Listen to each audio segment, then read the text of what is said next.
Marami nga ang naintriga sa maling tawag na nangyari sa Finals Game 2 ng 5th set between Signal HD Spikers versus Creamline Cool Smashers. Sino nga ba ang mali at may kasalanan sa nangyari? Ano nga rin ba ang naging pahayag ni Jacqueline Acuña sa mga batikos sa kanya ng mga ibang netizens or Creamline fans? Ito kasi yung Finals Game 2 kung saan isang panalo na lang ay champion na ang CCS. Nangyari ang eksenang ito sa 5-set match ng game. Sa 2-0 score sa 5th set na in favor sa Signal ay pumalo si Tots Carlos, pero ang palo niya ay nag-out. Kaya ang puntos ay sa Signal. Pero sabi nga ni Tots Carlos na check ball daw yung bola, kaya nag-challenge ang Creamline. At ang challenge ay successful at check ball ang bola kay Jacqueline Acuña. Kaya ang puntos ay binalik sa Creamline. Naging dikit ang laban at ang parehas na team ay hindi bumibitaw. Hanggang sa umabot ang score sa 10-9 in favor of Creamline. Dito nga ay binigay ni Gia de Guzman kay Pangspanaga ang bola, pero it was out. Umapila naman si Pangspanaga at pinaglaban na check ball daw ang bola kay Jacqueline Acuña.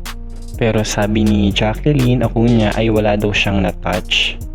Kaya challenge ito ng Creamline. Nang ipakita na ang video challenge ay nagsigawan na ang mga fans ng Team Creamline. Dahil kita nga daw na lumaplis ang bola sa hinlalaki ni Jacqueline Acuña. Pero ang resulta ay no touch. Dito na nga nagkaroon ng diskusyon at pinaglalaban ni Coach Sherwin Meneses na check ball ang bola at tumama sa hinlalaki ni Acuña. Dito nga ay parang hindi rin nagustuhan ni Gia Morado de Guzman ang naging resulta ng challenge. Pero pinagre-relax niya ang kanyang team at pinaglalaban din sa referee na chumek sa kamay ni Acuña ang bola. Sumisigaw na rin ang halos karamihan sa mga fans ng Creamline na meron. Kaya nag-challenge sa pangalawang pagkakataon at ginamit ang referee challenge. Pero ang resulta ay no touch pa rin at pumabor pa rin sa Signal. Kaya tinanggap na lang ito ng Creamline at nag-focus ulit sa match. Dito nga ay nagtuloy-tuloy na ang Creamline hanggang sa makuha nila ang championship title. After ng game ay marami pa rin ang nambabatikos kay Jacqueline Acuña sa nangyaring iyon. Pero ang sabi nga niya ay wala daw talaga siyang naramdaman that time.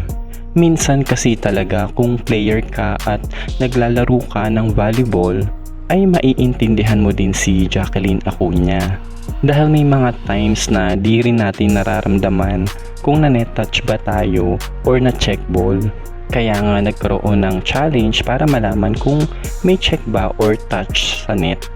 Pero sa resulta ng challenge about kay Jacqueline Acuña ay siguro hindi na siya ang may kasalanan kung nag-no man ang resulta ng system. Dahil hindi naman niya kontrolado kung ano ang lalabas na resulta. At ito nga ang naging statement niya sa mga fans na hindi pa rin siya tinitigilan hanggang ngayon. Ikaw, ano sa tingin mo? Sino ba ang nagkamali? At iyan lamang po ang ating update for today's video. At para masundan mo ang ating next na video content, ay don't forget to subscribe at click mo na rin ang notification bell para updated ka kapag may bago tayong balita. Tuloy lang ang ating kwentuhan dito sa Puso ng Sports PH.